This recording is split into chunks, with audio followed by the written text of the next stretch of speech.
خير خلق الله محمد الأمين وعلى آله وصحبه أجمعين. رب اشرح لي صدري ويسر لي أمري واحلل عقدة من لساني يفقه قولي. ربنا لا تزغ قلوبنا بعد إذ هديتنا وهب لنا من لدنك رحمة إنك أنت الوهاب. اللهم يا ربنا اجعل أعمالنا هذا خالصا لوجهك العظيم ولا تجعل لأحد فيه منه شيئا يا رب العالمين. قوتابیانی خۆشەویست، برایان، خوشکانی بەڕێز، گەنج و لاوە بەڕێزەکان، فێرخوازانی بەڕێز، کاروانانی ڕێگای زانست و زانیاری، سەلام و ڕەحمەتی خوای گەورەتان لەسەر بێ. خۆشحاڵین لەوانەیەشتر لەوانەکانی عەقیدە بیر و باوەڕ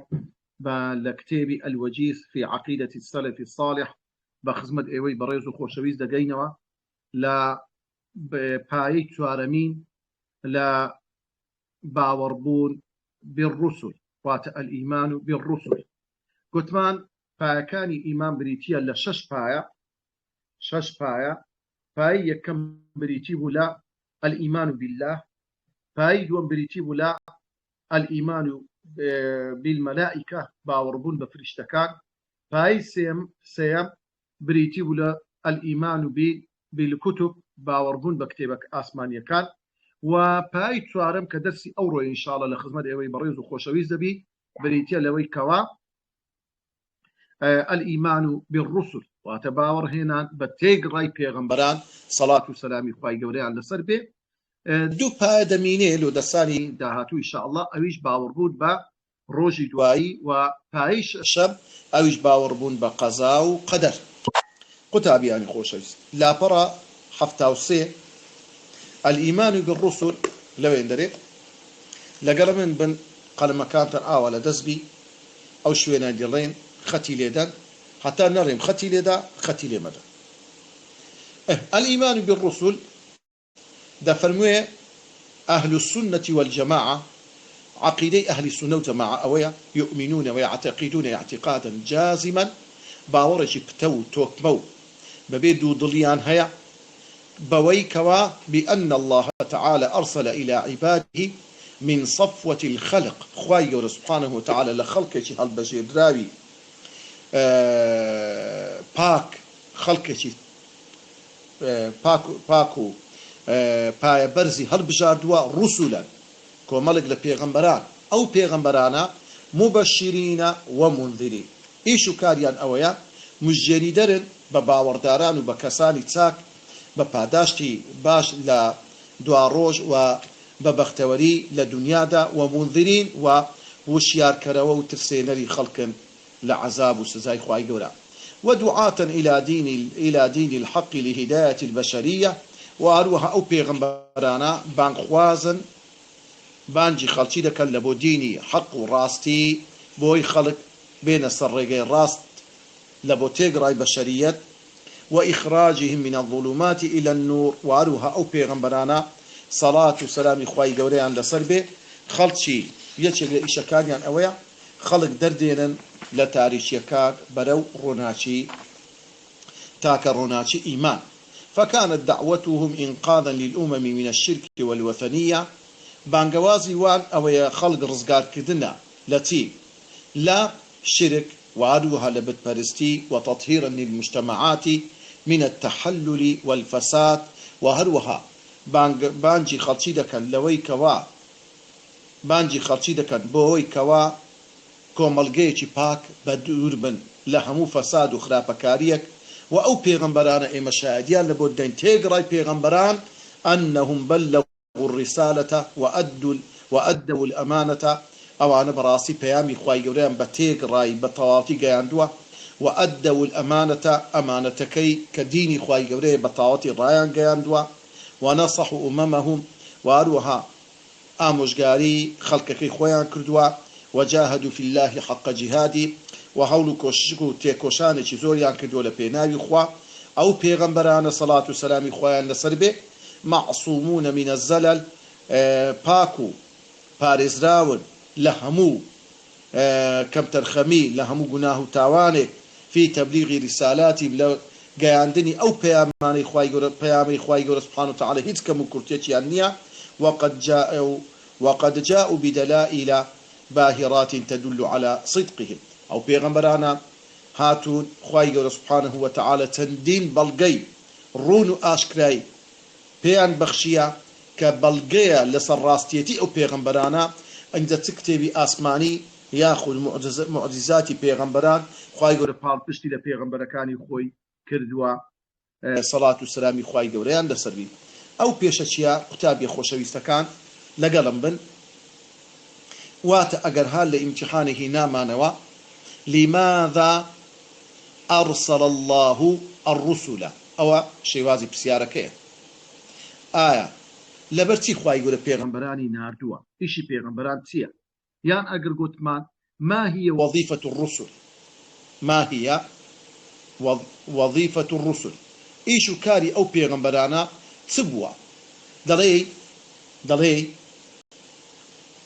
أو بيغمبراني كمبشرين ومنذرين أو رقم يك ختي يبدأ بس عند مبشرين ومنذرين لدو رقم دو ودعاة إلى دين الحق أو رقم دو سيم وإخراجهم من الظلمات إلى النور يكيشتل إيش بيغمبران سيم خلشي دردين لتاريخ كان بلو روناتي إيمان وإنقاذ الأمم من الشرك والوثنية خلشي رزقار دكان لشرك بتبرستي وتطهيرا للمجتمعات من التحلل والفساد وخلشكو كوملقا باك دكان ولا همو بدروشتيو خرابكارية أو رقبتنا بينتس أقل لي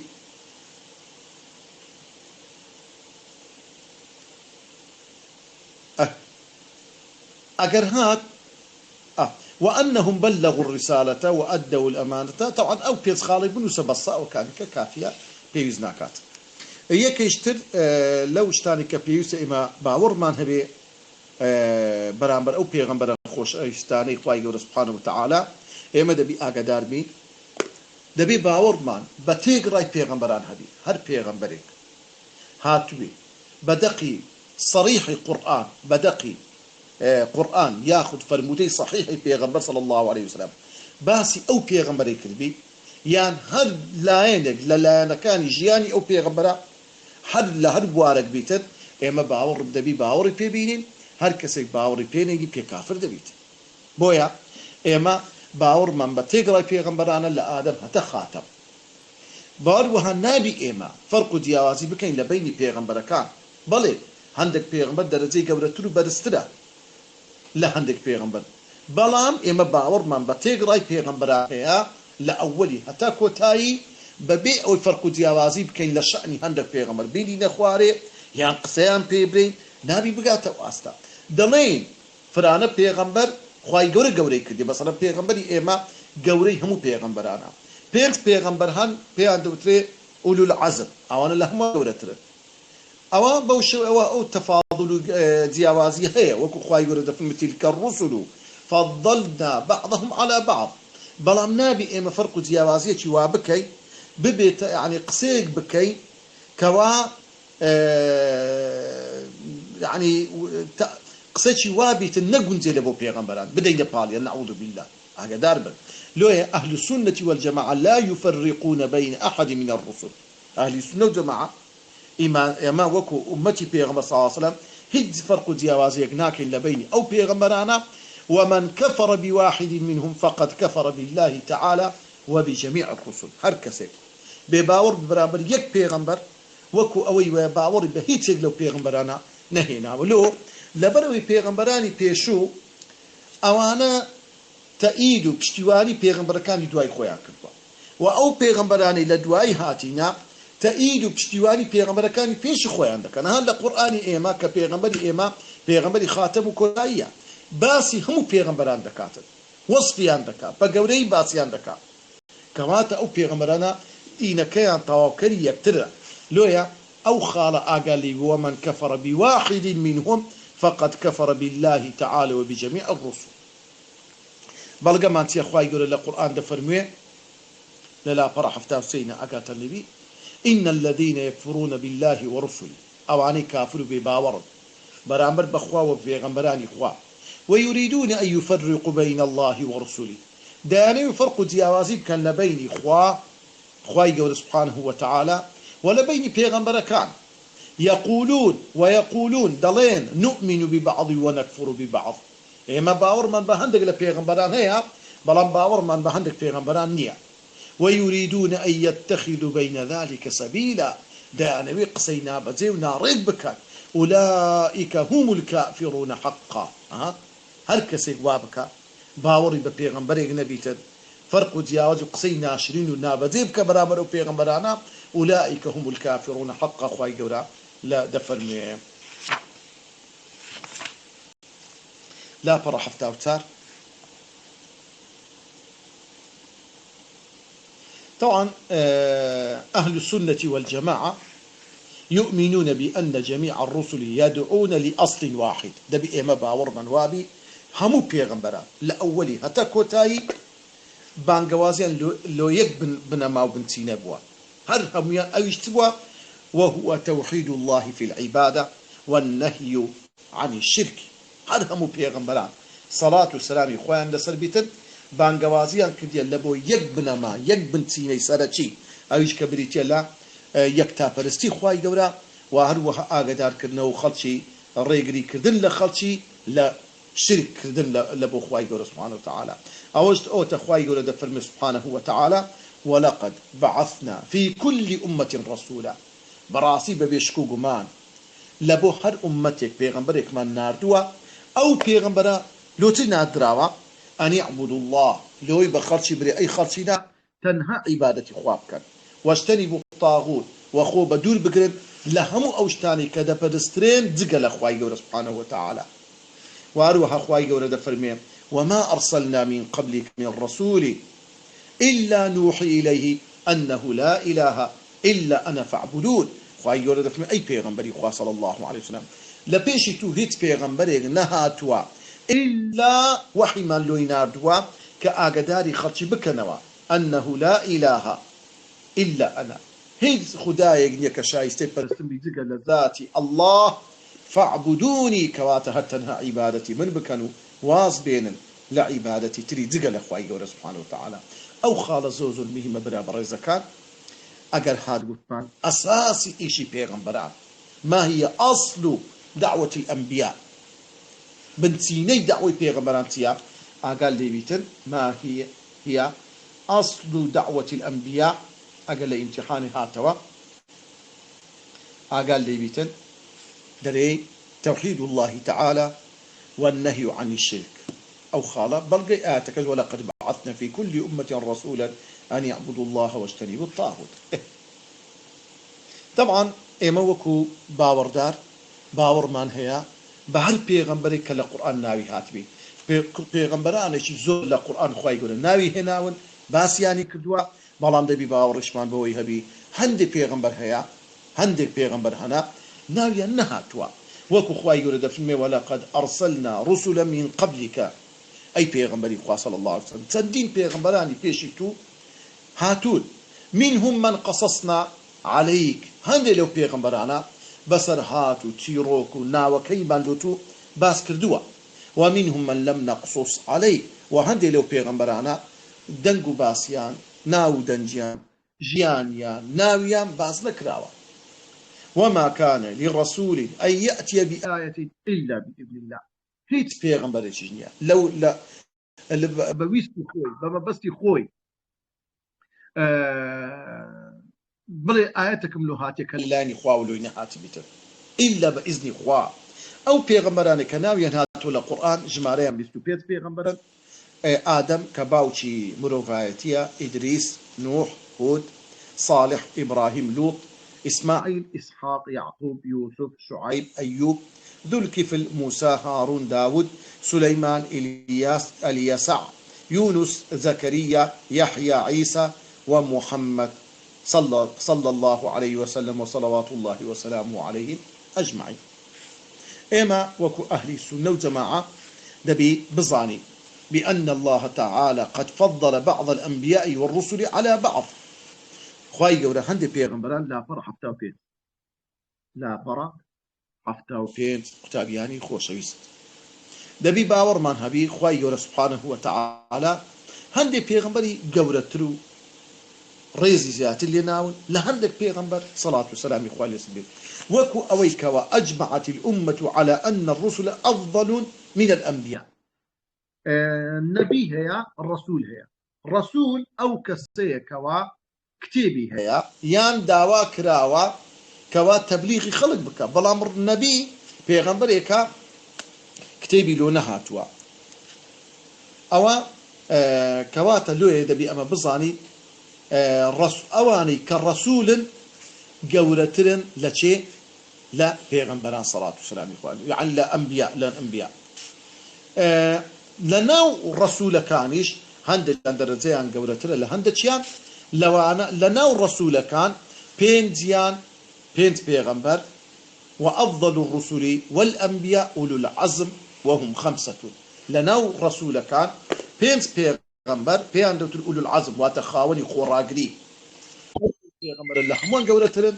أوانيش بريتين لا نبينا محمد نوح إبراهيم موسى وعيسى عليهم الصلاة والسلام أقال لي بيأو بيس بيغمبر ميما وكو خواهي يقول الله قرآن جباسي كدودة فرمي وإذ أخذنا من النبيين ميثاقهم ومنك ومن نوح وإبراهيم وموسى وعيسى خواهي يقول باسي أو بيس بيغمبر كجبت هايبت كواتا أو أنا أولو العزم أقال لي بي درجيان لهموان قورة لا هل وكو إيمي أهل السنة وجماعة بي باور وانوابي قوري تيقراي مروفايتي وقوري همو بيغمبران سيد قوري تيقراي غولكاني نوي آدم محمد بن عبد الله بيغمبري خوايا صلى الله عليه وسلم بيغمبري إيما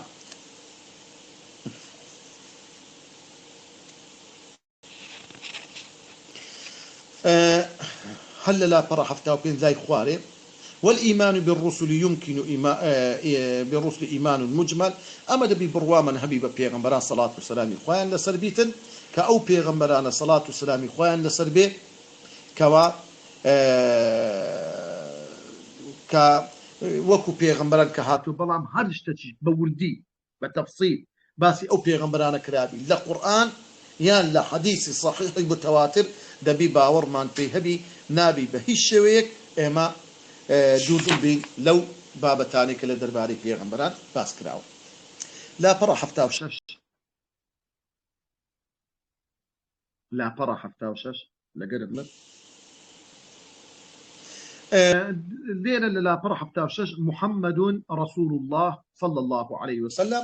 طبعا قوري بيغمبر مادام محمد رسول الله وسكساوي هم بيغمبران او بيغمبريا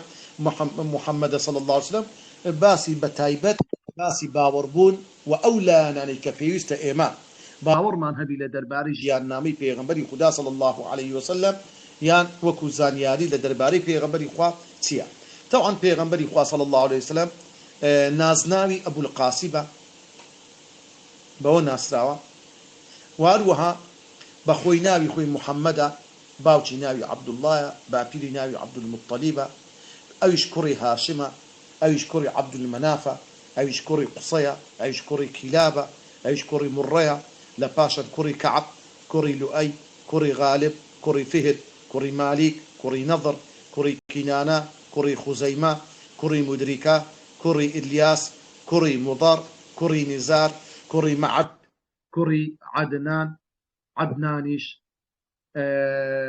يجيك لنا وكلا من دالكاني إسماعيل بيغمبر إسماعيل كري إبراهيم بيغمبر صلاة والسلام إخوائي جورا لا لودو بيغمبر خوشوي تكوات النصبي بيغمبر إخوة صلى الله عليه وسلم دكاتوا إبراهيم بيغمبر صلاة والسلام إخوائي يسأل هل وكل حديث في الصحيح بيغمبر إخوة ده فرميتن أنا دعوة عيسى أمن أو أنا بشارة عيسى ودعوة إبراهيم كبيغمبر إخوة فرمي كوات ليلة ده نسبي إبراهيم محمد صلى الله عليه وسلم بيغمبر إيمة دقاتوا إسماعيلي كري إبراهيم بيغمبر صلاة والسلام إخوة قبل إلى سلبيته بيغمبر إخوة صلى الله عليه وسلم خاتم الأنبياء واتكوتاي هم بيغمبرانا هيت بيغمبرش كيلا دوناي والمبعوث إلى الثقلين أجر هاد قلت معك ما هي خصائص تايبة من دكاني بيغمبر إخواتيا صلى الله عليه وسلم دري خاتم الأنبياء والمرسلين كوتاي همو بيغمبرانا والمبعوث إلى الثقلين ورسول الله إلى الناس أجمعين بيغمبري خالبو تيغ راي بشرية مرفعاتيا أو خالي دوب خالي سيم والمبعوث إلى الثقلين لبو جن مرفعات وبيغمبري صلى الله عليه وسلم أو تايبا من يكاني بيغمبري خوايا صلى الله عليه وسلم دبي آقادار بي بيغمبري خوا عبد لا يعبد بنديش وكو إيمي آسايا نابي بهندرة الرئيس خوا نا پرستر بيغمبري خوا پرستر لبو بيغمبري خوا ناكري أو دستر لپارانو بي تستزد ركوع بي بهيش شويك هر عبادتك أنزام بدري خاص بي بخوا نابي لبو بيغمبري خوا بكري أو دتخوا أجا طواف لبو بيغمبر دروز نبي أجا قرباني كنو حرب حيوان سربرين لبو قبري بيغمبر ولبو بيغمبر دروز نبي لبو كسي يشتركوا دروستا لويا دبي زور أجا داربي بهيش شويك إنسان هر بابتك عبادته خاصة بخواي دورا نبي لبو غير خواي دورا أنزام دت كده بتشرك أجر أو كسب بيغمبري خواج بي صلى الله عليه وسلم أجر أو بيغمبر محمد المصطفى بي لويا بيغمبري خوا عبد لا يعبد ورسول لا يكذب بيغمبريكا بدرون نابي بخريتوا وهو خير الخلائق وأفضلهم وأكرمهم قولي تيقراي مروفايتيا ولا هموان درزو بلو باي برسترا وهروها شريعتي بيغمبري خوا صلى الله عليه وسلم زالا بس تيقراي شريعة كاني بيشو ودقنزي وقنزاوا لبو تيقراي كاتو ساتا كان هتا روجي قيامة دبي بمينيتوا وخواي يقول أو كتابي دابزانت وكتابة كيدا مينيتو هتا روجي قيامة ببي أوي هيد دسكاريتي بكريتن ولا يصح إيمان عبد حتى يؤمن برسالته هيد كسي إيماني تواو نابي حتى إيمانتي تيرو تسلو ببي دوضني بطواوي بخمو بيامكي بيغمبري خوانينيتن صلى الله عليه وسلم هل كسي إطرعي أو بيغمبرج بكا دخل الجنة دستيت بهشت قالوا كسانما مجيري ومن عصاه هل كسيكسر بيتي بيغمبري خوا بكا دخل النار خواي يورهم لا يكمل بدور بخال أجري جهنم وكو خواي يقول هذا فرمي فلا وربك لا يؤمنون أي بيغمبري خوا نخير لا برا حفتا وحفت براسي أو خاوني إيماني تيرو تصلوا تواونين حتى يحكموك فيما شجر بينهم تاتو نكن بحاكم ودادور لو تشاني كذا كرتنيوانيان ثم لا يجد في أنفسهم حرجا مما قضيت لباشان لدواي أو يكأتوا بالريار حكميان لبوددي هيد قري ودودليك ناودليان دروز نبي لو حكميك لبويان ددي ويسلم تسليما بطاعتهم الكذبا لبو همو أمر فرمان يشتر دبي بزاني هر بيغمبرك لبو قومك تايبد نار دراوة تنها محمد المصطفى نبي لبو تيغراي خلصي نار دراوة وكو خواي قرد فرمي وما أرسلناك إلا كافة للناس بشيرا ونذيرا وارو هذا بإيما بزاني باور من هبي بأن الله عز وجل أيد نبيه بالمعجزات الظاهرة والآيات البينات الباهرة خواهي قرب اشتواني لبيغمبري خواكردوا صلى الله عليه وسلم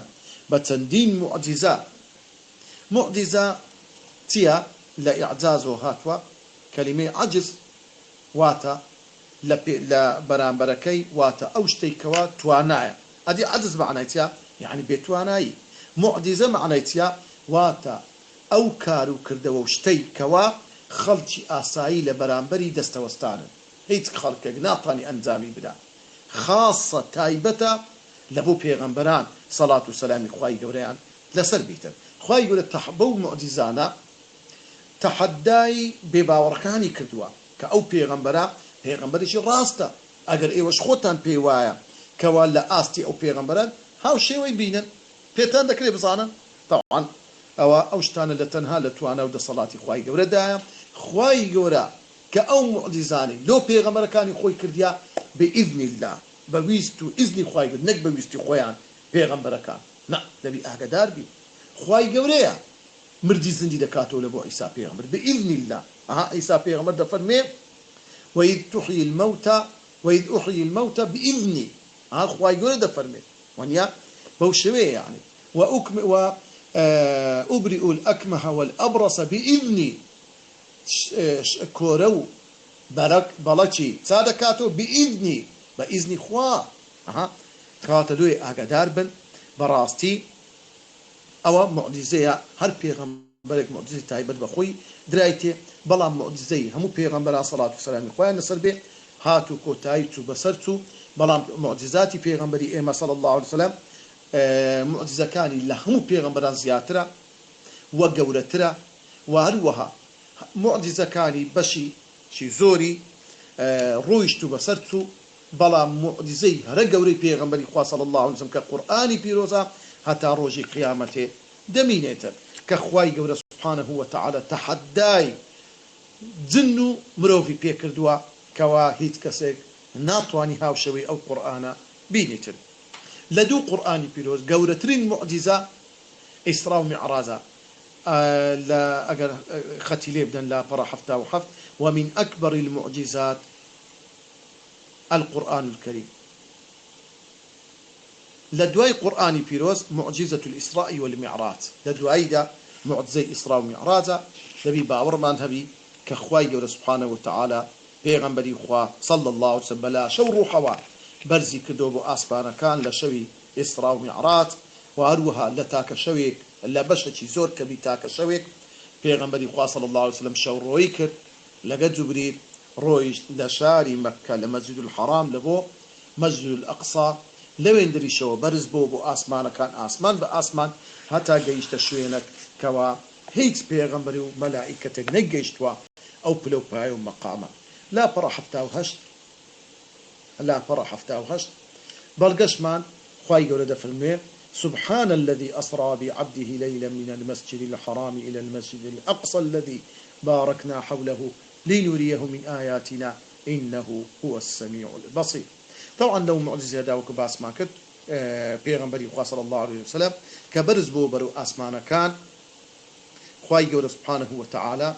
برزي كدو بو مقامي كصدرة المنتهاية واتكوتاية هيت كسينات ناقاتا أو شوينا كلالاي جنة المأوى انت خواهي الرزي لبيغمبرنا بينز نويشي بيدا لبو خويو أمتكي بيغمبري خواه بهشتي بي نشاندرا سونا وبهشت وآقري بي نشاندرا ملائكة كاني بيني جبريل لتشيوي خوي بيني وهروها أوهم معجزات شتاء تنها وكو خوايقرا باسي كردوا هروكو لا سورة نجم خوايقرا بازكا لا برا حفتاونو أقل لامتحانه هنا منو هندق لمعجزة كاني بيغمبر بجميرا دري ومن معجزاته أيضا هندي يشتل معجزة كاني بيغمبر انشقاق القمر أو رقم يك تكثير القليل من الطعام واتزوربوني خواد نتش كم ببركتي دستي بيغمبر صلى الله عليه وسلم دين زار أو حالة رويداوة وكو أويكوا زابر دفرمي لا شري خندق لا غزاي خندق دفرمي بيغمبر بيني صلى الله عليه وسلم الصحابة كان زور بريشان بون زور برسيو هلاك بون لو دفرمي هر صحابي بردشي لزجي خوي بسطابو دفرمي كاتك تماشام كن زيق بو مولا بيغمبري خوا صلى الله عليه وسلم دو بردي أو هلا سيك دانابو لزجي خوي بسطابو لوي بار بمعيدي بني زور ايش وجاني برسيتي كالي تينكا دفرمي تو مولاي خيزانا كي خو موتم أي آفرت بيغمبري خوان بينيوا بحالة زور بريشان زور ببرسيتي وهلاكتي لوي أكشتك هبي وتي والله خواردنەی زۆر کەم چەند مستەجۆیەکمان هەیە لەگەر جیسکەی زۆر لە ڕوو لاواز کە لەو گۆڕەی کەتووە و هەیتوە ئینجا دەفەرمێ وتی واسەری دەبڕم جیسکەکە و لە دواییدا ئاردە جۆیەکەش دەکەمە نان پێوت دەم لە تەندوری بڕۆ پێغەمبەری خوا بینەوە صلی الله عليه وسلم دەفەرمێت چوون وتم ئەی پێغەمبەری خوا صلی الله عليه وسلم خۆت و چەند کەسێکی کەم پێش شەش کەسێک هەژن و دە کەسێک لە ماڵی ئێمە داعوەتی خواردنێکمان دروست کردۆ شتێکی کەمە ئینجا جابر دەفەرمێ پێغەمبەری خوا فەرمووی ئەی کۆمەڵی مهاجرین ئەی کۆمەڵی ئەنسار هەر هەمووتان داعوەتن لە ماڵی جابر دەفەرمێ بەغار چوومە ماڵی وتم ئەی ئافرەت واللهی پێغەمبەری خوا صلی الله عليه وسلم بانجي هم الصحابة كاني كر دفرمي أو آفرتا إيمان دارا شورجنا خواناسا فرمي أي تابر وأتظاني بيغمري خلا هل لو قوري أو شيء دكا أو بيغمري خوا لي قري إنزا بيغمبري خوا صلوات فرمي أي جابر برو بخيزانة كتبري أو ناري بتندوري ودا درينيني هتا بخوم دي وأو خواردني كلسا آقرا نهي انت خواري هتا بخوم دي جابر دفرمي بيغمبري خوا صلى الله عليه وسلم بسم الله كردوناني لتندوري درينا وهروها لسر منزلك دانيش خواردنكي تيدا كردو بسم الله دكر دفرمي سوين بذاتي خوا أو هم الصحابة دهاتن دكز دهاتن نانيان تيدا كشي خواردنەکەمان بەسەدا دەکرد گۆشتاوەکە دەیان خوارد و دەیت کە دەهات دەیان خوارد و دەیت کە دەهات نزیکەی عەدەدێکی زۆر دەفەرمێ نانیان خۆرد بەبێ ئەوەی ئەو خواردنە کلەی کەم بیتەوە ئینجا بۆ خۆم و ماڵ و منداڵمان تێرمان خوارد لە هەندێک ڕوایەت دەفەرمێ هەندێک تشمان لۆ جیرانان و دەور و جیران و خزم و کەسەکانی ژنان ئەوە یەک لەو حالەتانەیە و چەندین جاری تر تەوان ئەو شتە ڕووی داوە وتەکثیر الماء ونبعه من بين أصابعه الشريفة هروكو أو لكلني فنجي غنبري خاصة عصر أو هاتوا وكل صلح حديبية وتندين ذلك كجروي داوا كوا صحابة كانوا يستندزنون وشون لغزايبنا أو ينبوا بيغنبري خاصة فالمهيت وقتان لك لا وتيان بلي أي بيغنبري كم يتزور كم أو من لايا إن زاد فرمي بيغنبري خاصة لقابك أو تشينا قابك كتوك أو تدابو دستي خوي أولا ناو دفرك الراجل ناو قابك عند دفرمي لصلح الحديبية كوا نزيكي عدد شي هزار وقصور كذبون دزويجيان بو آوي بيغمبري فاشوشتيا وزارشتر حفتا كذبونا حفتا هشتا كذبونا بو شوية أو معجزاتي بيغمبري فاشتنزار روي داوا هل وكو خوادل ناو دستي بيغمبري فا ياخد برد كالناو دستي بيغمبري فا بوا تسبيحات وذكري كرديا إبراء المرضى زود زاران هندك كس هبوا نخوش بنا هاتونا لاي بيغمبري خوا صلى الله عليه وسلم بيغمبري خوا دستي بسدا هنا يعني دعاء كدو تسابو تو يقلوانا إمامي علي دفرمي لا شر خيبر دفرمي بيغمبري خوا فرمي بياني شوكي فرمي أو آلات دمكسك خواو بيغمبري خوا أو كسي خوش دبي وأو كسي خواو بيغمبري خوش دبيتن صحابة كان دلين هيت كسي إما قط عزمان لوي نبو كار بدستاتي وأبيراتي وقوري بز لو روجا نبيتن كشاهدي شي زور قوري بيغمبري تلاب دفرمي لو بياني كي بيغمبري خوا فرمي أين علي كوا إمامي علي وتيان يا رسول الله إنه يشتكي عينا تاوي تواوني يعني تاوي كلبو نخوش بو وتيان تاوي ديشي بيغمبر فرمي برون بانجي كان إمامي علي يعني هنا دفرمي بيغمبري خوا صاصم دستي لسدانا سبحان الله فبرأ بإذن الله بإذن خواي يقول الشفايدة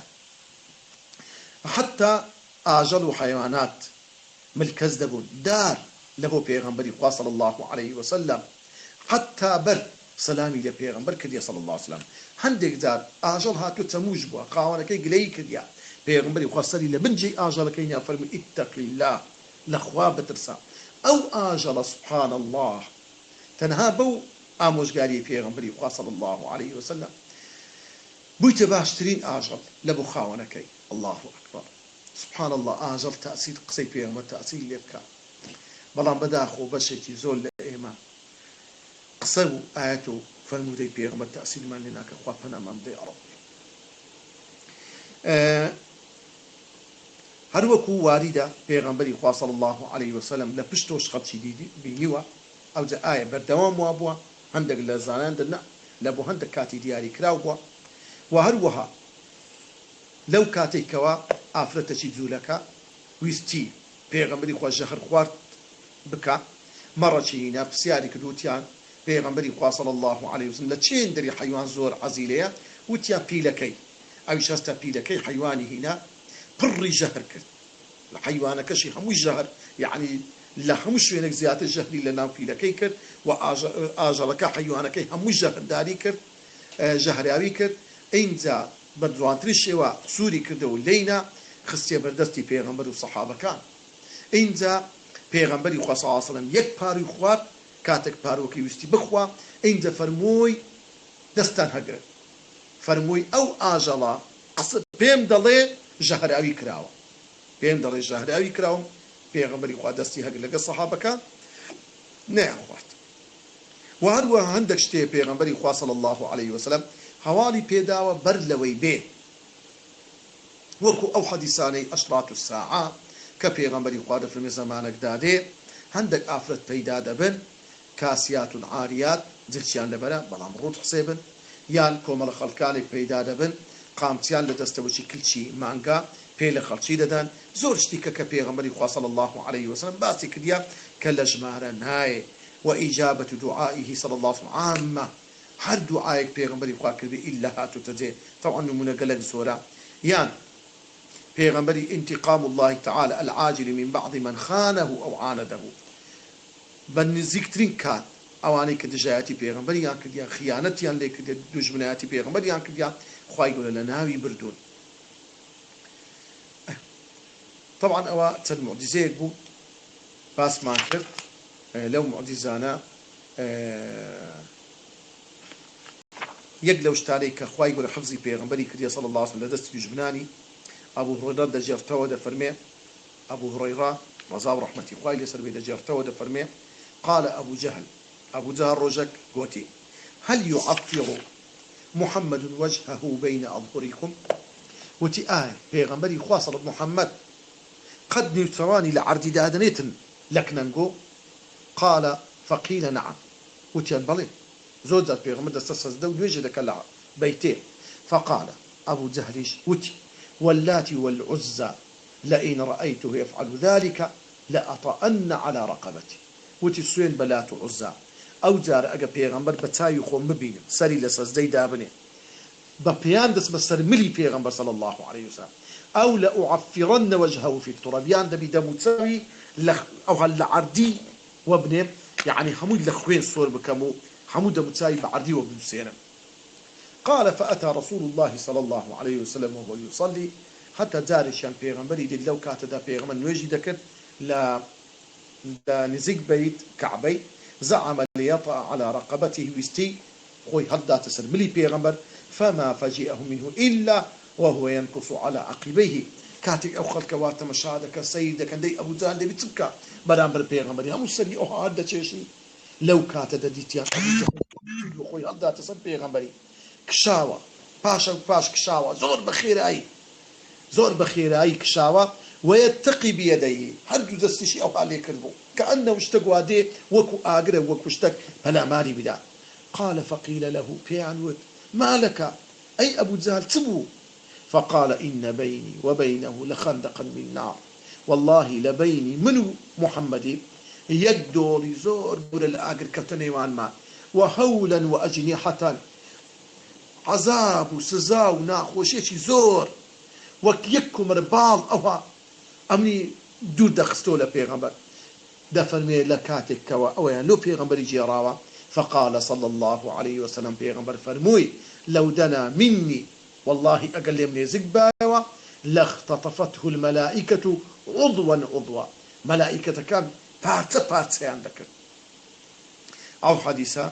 إمامي مسلم جراويتي